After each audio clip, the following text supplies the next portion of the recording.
नमस्कार मंडळी, आज आपण बनवणार आहे एक खतरनाक डिश जी करायला पण सोपी आहे, पटकन होते आणि खायला म्हटलं तर आरारारा एकदम खतरनाक. तर आज आपण बनवणार आहे कुकरमधली बिर्याणी. तर दाखवलेलं साहित्य मी घेतलेलं आहे, प्लस हे अर्धा किलो चिकन आणलंय.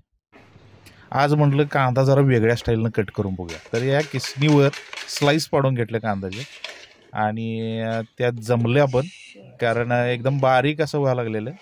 त्यामुळे नंतर कांदा भाजायला मजा येणार आहे. तर तुम्ही असंच करा असं काय नाही आहे, मला करायचं होतं काहीतरी वेगळं म्हणून मी केलं. तर मस्तपैकी अशा स्लाइस पाडून घेतल्यात मी कांद्याच्या. 4 कांदे घेतले होते, त्या 4 कांद्याचे स्लाइस केले.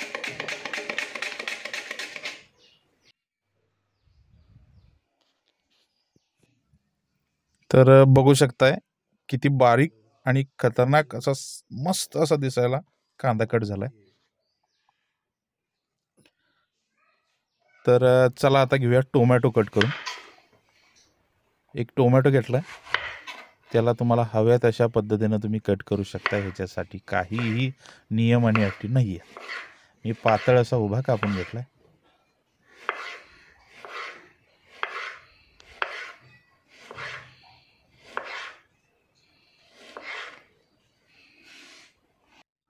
तर टोमॅटो कट झालाय. आता घेऊया आपण मिरची कट करायला. आपण चटणी वापरणार नाहीये, त्याच्यासाठी मी हिरवी मिरची टाकायला लागलो. काही लोक त्याला पुलाव म्हणतील, काही लोक त्याला बिर्याणी म्हणतील, काही त्याला चिकन राईस म्हणतील. तुम्हाला आवडतं ते तुम्ही म्हणू शकता. तर मिक्सरमध्ये मिरची टाकली, त्यानंतर लसूण टाकलं, कोथिंबीर घातली, आलं सुद्धा घातलं. तर आता हे सगळं मिक्सरला बारीक करून घ्यायचं. तर तोपर्यंत मी गॅसवर कुकर ठेवलेला आहे. कुकरमध्ये तेल घातलेलं आहे आणि त्याच्यामध्ये आपल्याला मिळतेला रेग्युलर खडा मसाला आपण त्याच्यामध्ये टाकले. सगळे मिक्स आहे. 10 रुपयाला पुडी मिळते. खडा मसाला व्यवस्थित भाजून घेतल्यानंतर आपण याच्यामध्ये टाकणार आहे कांदा. आता कांदा मी स्लाइस करून घेतल्यामुळे अगदी बारीक असा झाला आहे आणि तो भाजणार पण एकदम व्यवस्थित. आणि ह्या कांद्याला आपण खरपूस थोडासा भाजून घ्यायचा, कारण गोल्डन ब्राऊन झालेल्या कांद्याची टेस्ट काय औरच असते आणि बिर्याणीला तर तो पाहिजेच पाहिजे. तर मस्तपैकी असा कांदा गोल्डन ब्राऊन झाला आहे आपला. आणि याच्यामध्ये आता आपण पुढची प्रोसेस करू. तर स्लाइस केलेला टोमॅटो आपण याच्यामध्ये भाजून घेऊ. टोमॅटोचं प्रमाण मला थोडं जास्त आवडतं म्हणून मी याच्यात जास्त टोमॅटो ठेवले. तुम्ही तुमच्या हिशोबानं याच्यामध्ये टोमॅटो टाकू शकता. ज्या प्रकारे कांदा आपण पूर्णपणे भाजून घेतला, तर सेम तसाच टोमॅटोसुद्धा भाजून घ्यायचा, जेणेकरून पूर्ण अर्क त्याच्यामध्ये उतरतो आणि त्याची टेस्ट काय औरच असते.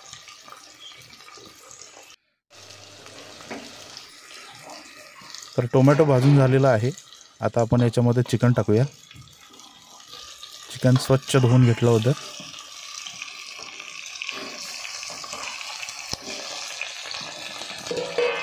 आणि चिकनसुद्धा मस्त असं या कांदा आणि टोमॅटोसारखं व्यवस्थित आपण भाजून घेऊ.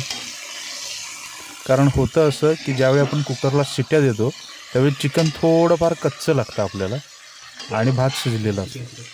त्यामुळे चिकनला हाफ डन आपण शिट्ट्या देण्या अगोदरच करणार आहे. तर असं व्यवस्थित असं चिकन भाजून घ्यायचं तेलामध्ये.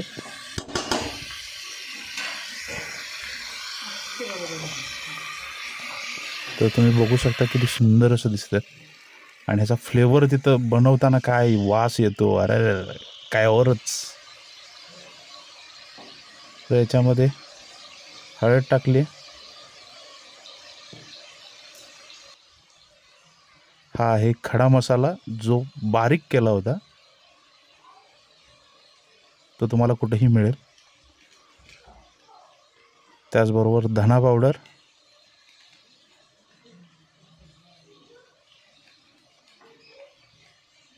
त्यानंतर जिरा पावडर,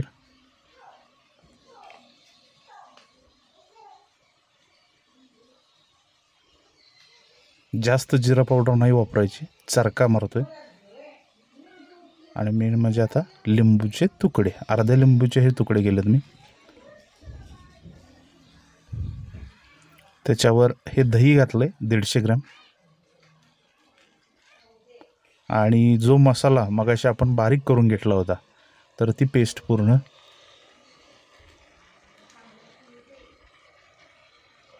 हे सगळं टाकून झाल्यानंतर आणि परत ह्या मसाल्याबरोबर चिकनला भाजून घ्यायचं.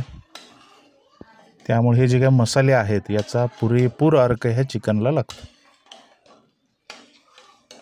नाहीतर चिकन शिजवायचं एके ठिकाणी, तांदूळ एके ठिकाणी, तर त्यावेळी आपली बिर्याणी एवढी खास बनत नाही.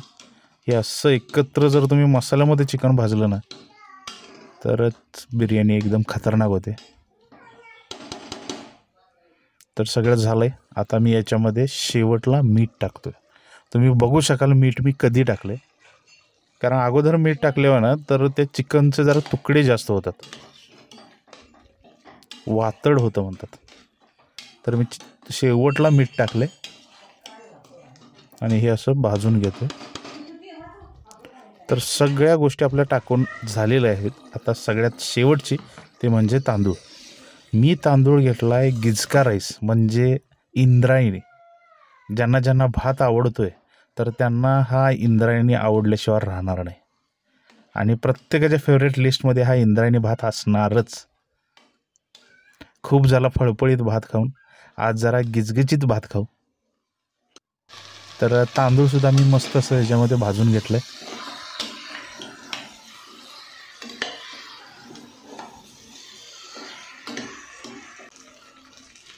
आता पाणी ओततोय. पाण्याचं प्रमाण एक गोष्ट लक्षात ठेवा, हे सगळं साहित्य व्यवस्थित लावल्यानंतर त्याच्यावर 2 बोटं पाणी आपल्याला असलं पाहिजे, त्यामुळे प्रॉपर शिजतो. आणि कुकरमध्ये असल्यामुळे जास्त टेन्शन नाही. तर झाकून लावून घ्यायचं आहे. 3 ते 4 शिट्या आपल्याला ह्याला लावून घ्यायच्या आहेत. तुमचा कुकर कशावर आहे त्याप्रमाणे. 15 मिनटानंतर ज्यावेळी मी हे उघडतो, काय वास होता, अरा एकदम खतरनाक. ह्या चिकन बिर्याणीचा वास पूर्ण असा घरात पसरलेला. आणि काय आहे ते स्ट्रक्चर जबरदस्त हो. तो फळफळीत बिर्याणीसुद्धा ह्याच्यापुढे मागं राहील असं वाटतं. तर तुम्ही बघू शकता एकदम जबरदस्त झालेलं आहे. बनवायला 25 ते 30 मिनटं खूप झालीत. आणि बिर्याणीचा पण आनंद, गिचक्या राईसचा पण आनंद आणि त्या चिकनचा पण आनंद. तर असं डेकोरेट करून घेतलं मी आणि बसलोय खायला. तर एकदम जबरदस्त रेसिपी झाली मित्रांनो. तुम्हीसुद्धा करून एकदा खावा, कसा वाटतो बघा. आणि हा व्हिडिओ आवडला तर नक्की लाईक करा, शेअर करा, सबस्क्राईब करा. आणि हा व्हिडिओ बघितल्याबद्दल खूप खूप धन्यवाद. थँक्यू.